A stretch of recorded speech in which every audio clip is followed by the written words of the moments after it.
Good afternoon, fourth grade. So you just finished your performance task and now you're ready to dive even farther into this story about Ra, the god of radiance. And before we get started, go ahead and think about, write 2 to 3 sentences.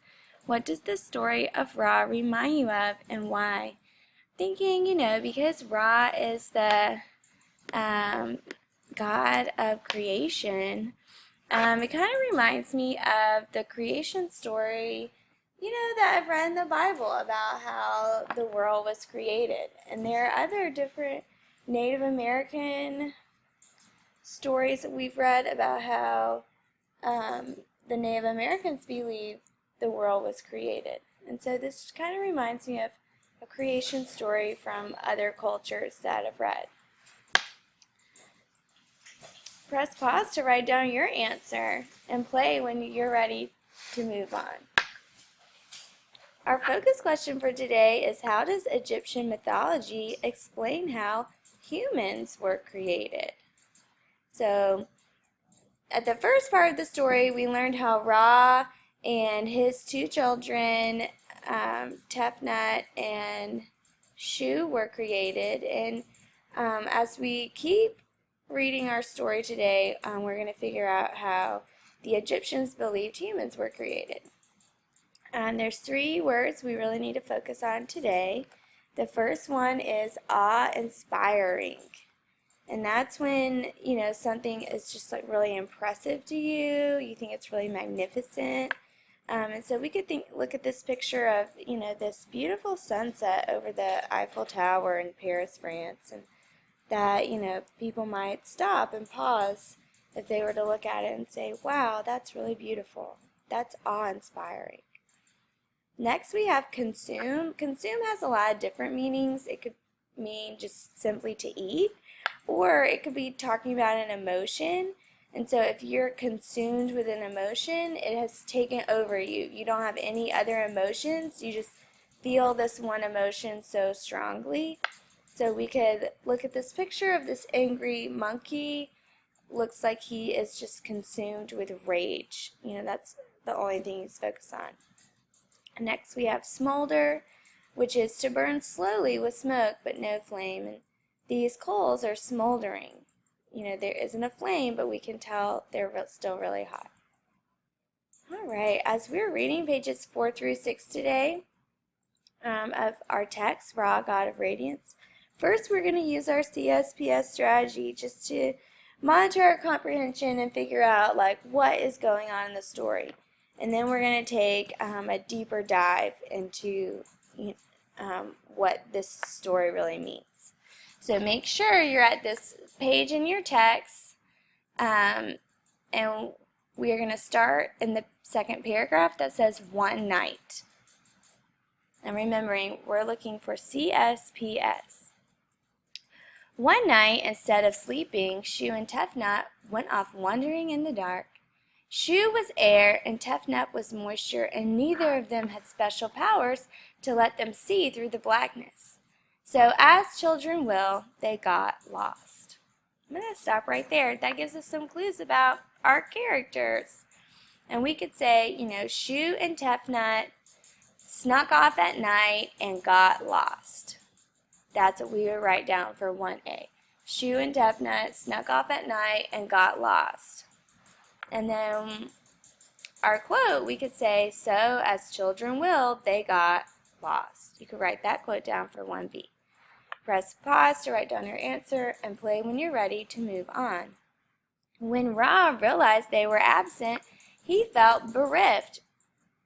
The difference between being alone in the vastness and being with his 2 children was the difference between sorrow and delight. He was lonely, and worse, he grew anxious. There could be nothing out there to hurt the children, for after all, there could be nothing out there, period. What existed only because he had made it. Yet anxiety made this God itch all over. He wanted to scream and scratch his own skin off. He needed those children. He loved them. Okay, so this, we're kind of skipping ahead to this problem, right? So it says, we know Shu and Tefnut snuck off and they got lost. And so when we're thinking about the setting, Earth hasn't really been created. And so when we're thinking about the setting, we could just say, like, it's the place that Ra has created. It doesn't have a name yet. So we could say, like, the story takes place at the beginning of time when nothing else was created. So there's not really a place. And when we're thinking about a quote, we could go down to this part in the middle of the paragraph that says, there could be nothing out there to hurt the children, for after all, there could be nothing out there, period. So that kind of gives us this clue, like, place doesn't really have a name, and they're just kind of roaming around in this empty place. Press pause to write down your answer and play when you're ready for the problem. And so when we're thinking about the problem, if we go to the bottom of the paragraph, it talks about how Ra was anxious and he was lonely because he missed his children. So that's our problem. We could say Ra was anxious and lonely that his children were lost. And go back in this paragraph and find a quote. Here's one quote that says he was lonely, and there's another quote that said, yet anxiety made this God itch all over, and he wanted to scream and scratch off his own skin. Make sure you underline that quote so that you can write it down in 3B. Press pause to write down your answer and play when you're ready to figure out how Ra solves this problem. I'm at the bottom of page 4. At this time, Ra had only one eye. He plucked it out from his forehead and sent his eyes searching for Shu and Tefnut, for his darlings. Okay, that's the first part of the solution. Ra plucked out his eye and sent it searching for Shu and Tefnut. Silently write that down. Bless me. Whew. Okay, let's keep reading. Then he settled down and waited for the eye to return. He waited and waited. While he waited, blind and cold, he curled in on himself and wondered what he would do if his eye didn't find the children. It might search in vain forever, but the children could come back on their own anyway. That was possible. But it was terrible too, for their father wouldn't be able to see them. Ra rolled in wretchedness, and so Ra fashioned himself a new eye as he waited and waited some more. Right, so that is the second part of the solution. So not only did he send his eye out searching for the children, but he also created a new eye because he wanted to be able to see his children. Silently write that down in 4A. Let's keep reading. Meanwhile, the first eye of Ra, the original eye, lit up the world and flew across the firmament. It hugged the sands, it seeped into rock crevices, and now it soared across the waters, rising with each wave, falling as it crests. The old eye checked everywhere, and at last found the cowering cubs, who had grown all gangly and awkward, almost full size by now, and led them back to their father, dripping and skinny and needy. Okay, and so that's the third part of our solution, is that the old eye found Shu and Tefnut and brought them back to their father. Silently write that down in box 4.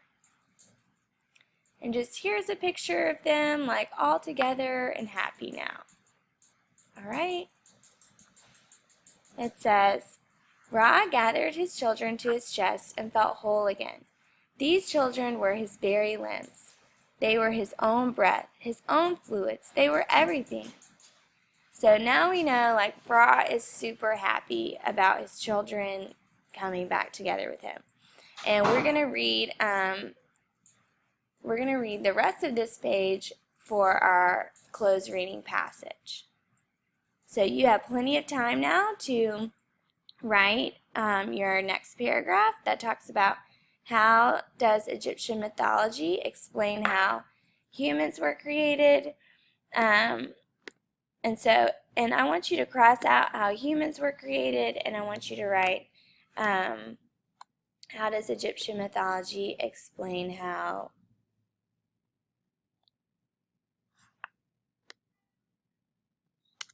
cross this out and write describe Ra's relationship with his children.